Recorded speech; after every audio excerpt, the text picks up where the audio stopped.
In 1962, I was in the 9th grade when this landmark behind me was being built, and I watched it come up over a hill slowly and had to draw it as one of our assignments.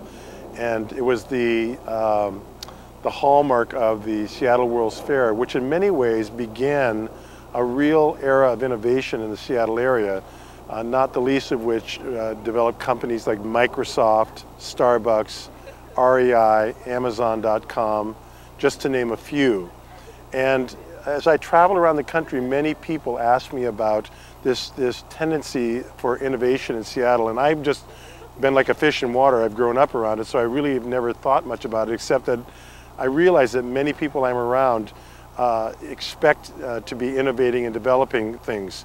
So it's one of the things that's happened in that regard for me in relationship to this show that I'm working called Stories from the Shack is that it's really an innovative way of trying to take the story of God public and to help people reimagine what Jesus would be like if he weren't, just associated with religion.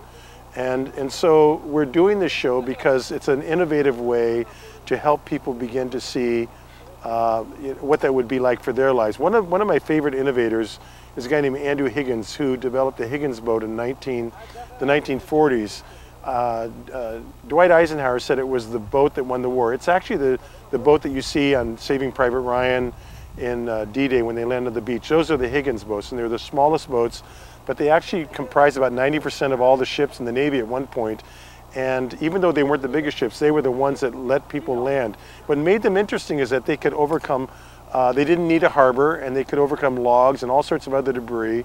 And so they were an innovation at that point in time that enabled people to land and actually do something completely different and surprise people. So we think of our show in many ways like that. Sometimes when you talk about sensitive topics like God, it isn't like there's harbors, there's people where they want you to come for a landing. You just have to take what you can get. And so Stories from the Shack allows us to start the conversation in an interesting way with people for whom may not be open as you'd want them to be. So I hope that you'll keep tracking us with this and watch us and come to storiesfromtheshack.com and check us out.